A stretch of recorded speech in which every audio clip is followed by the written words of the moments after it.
Criterion, I'm on to you. It was only a matter of time before we started diving in and picking apart and seeing where a Criterion with Need for Speed 2021. It's obviously supposed to come out next November. That's when Need for Speed comes out every single year, but I have a doubt in my mind. If you remember, Ghost gave us Need for Speed Rivals when they were first making a game. Now, they were building a studio at the same time, and Criterion, of course, have quite a few employees from pre-Ghost, along with people from Ghost themselves, which brings me to this page. This is the Criterion jobs page, and there's a few jobs that you are missing currently. Criterion, I can see that you've got a UI software engineer, you've got the senior audio artist, gameplay software, DevOps, lead UI, kind of important, UI artist, very, very important, unless they're using the same AI.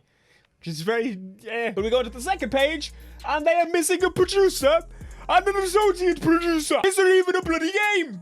I don't know what's going on. So all of this leads me to believe that there is a slither of a chance that we may actually not get a Need for Speed this year. Quite frankly, it's been a very difficult year for everybody, and they didn't have a great start. They started at the beginning of this year, and now they got hit with Corona like 2 months later, which they could never have predicted, I must say. So if we don't get 2021, I think it's safe to say there are multiple factors as to why. I do find it quite hilarious because EA closed Ghost because they couldn't find much talent in those areas, and very clearly they're still but okay, let's get into a little bit more of this. So jumping on to Need for Speed Heat as the background, you know how we do. This is the beginning of my Need for Speed 2021 videos. Now I'm going to do a whole slew of videos basically talking about what I think Need for Speed 2021 should be, or 2022 now, or what I think they should add, what I think they should focus on, because this game is, quite frankly, they've got to set the bar very high for the first game. They have had a few hiccups so far, we shall say. Corona is forcing everybody to work from home, went back to the office about a month ago, at the beginning of the month, and now we've got to work back at home if that is possible, because the case is back on, and we're pretty much like, it's just going to fluctuate until we get a vaccine. Staying out of the politics of it all, I think that I personally prefer the approach of we're trying to keep going somewhat this time, and I hope that that's going to be the case with this game. Now, we did have that leaked footage that came out, and that leaked footage did give us a little indication that they were working on something. It looked like a whole new map area. This whole new map area very clearly wasn't from Need for Speed Heat, and if it was from Need for Speed Heat, well, it didn't make it into the final game, to say the very least. So it looks like they've got some new elements in here, whether this was, again, from pre-Heat, like a beta version, or if it's the actual new game. It's interesting to note that they had some new effects and the like in the works, and the camera shake stuff came back, and there was a lot more crazy animation-y stuff that felt very Criterion, to say the least. And I'm not against that type of stuff. I think the light trails, and if there was like a NOS trail, for example, or all this stuff, again, all this stuff is not finalized what it's going to look like. All that stuff was very clearly, nothing was rendered properly. The lighting probably wasn't rendered. There was just, textures weren't done. There was a lot of stuff missing, and that's how early they were.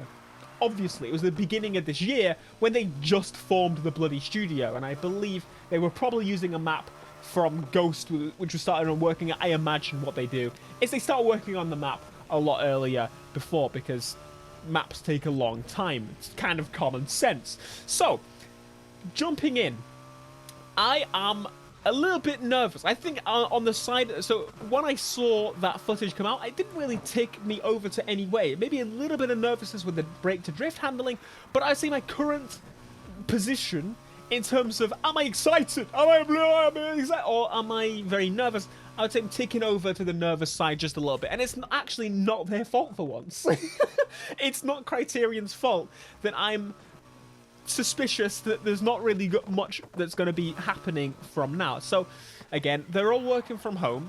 There is a possibility that this is, EA is already built for this and optimized for this, but quite frankly, most developers are not built for this. Rockstar had to completely just figure out from the go, and they have a lot of money, how to get people working properly from home, and it's been a struggle, and that's why GTA has not had any major updates this year.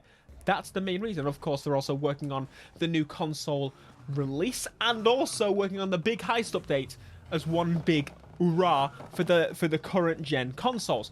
Now, to me, this is a brand new studio. They're still not able to hire people properly, and I think even if they could, they would still probably just like flake them off on the emails until everything's back to normal.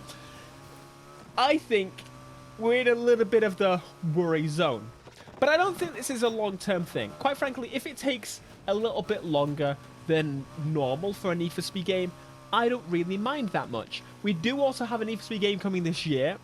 It's gonna be a hot pursuit. Like, let's be real, we all know it's gonna be a thing. You don't even need to lie to us. We've seen every single little bit of a leak, so that's gonna keep us going for a little bit. It's gonna have all the DLC. It's a shame it's not an older hot pursuit, and it's a shame it's not an even older game in general, but it's easy for them to do, and I will enjoy my time with that game. So 2021, I'm still on the side overall of caution, but I would say I'm not as worried as I thought I would be at this point in time. If we think about it, we're going into October. If they manage to actually keep on working, keep on pushing, and they've somehow got a whole new team that they maybe outsourced because they still don't have a lead or associate producer, which is a very vital component for creating a game, in case you didn't know. I think that we would, okay, of course, we would definitely be a year and a couple of months away from the normal release. I think it's safe to say that may be missed, and if it's not, we're not really going to get a fully fledged game. Unless Criterion can work at hyper speed and they can destroy what Ghost ever did, I would be impressed. But we have to remember one tremendous thing is that they have some Ghost employees along with them. Some Ghost employees moved across. Not a tremendous amount, which is why they've got so many job roles available and missing. They're still struggling to find. It's not been the best time for them. Ghost managed to make Need for Speed Rivals in, I think it was, 6 months.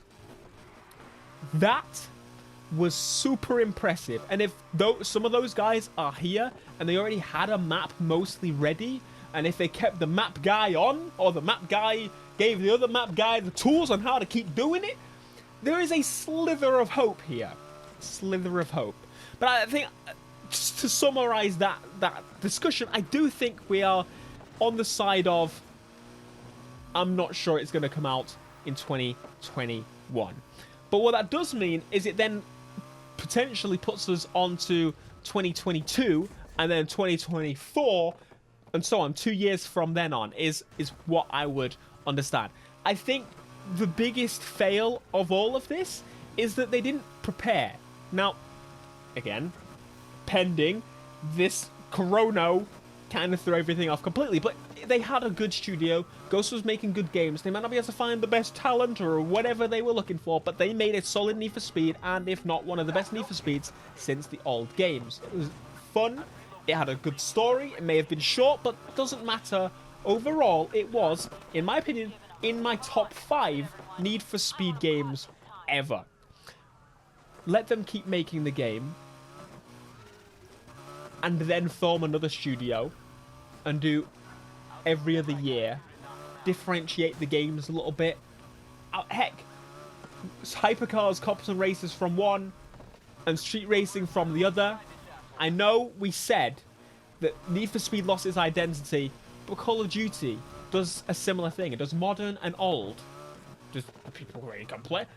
No, as long as it had the fundamentals of customization in those games and the like, and all the cars can just be passed between the two types of games, but focus on the hypercar people or something, and then focus on the underground, it could have easily been a 2-studio thing. And if you really still didn't want that to happen, you could still just get them to give them 4 years, 2 games, swapping between each 2 years as per normal, but they get 4 years development time, and then go, right, pull the plug on one of them, because this one now has enough members of staff and team members and the like, and pull some of those across, and you have a mega team.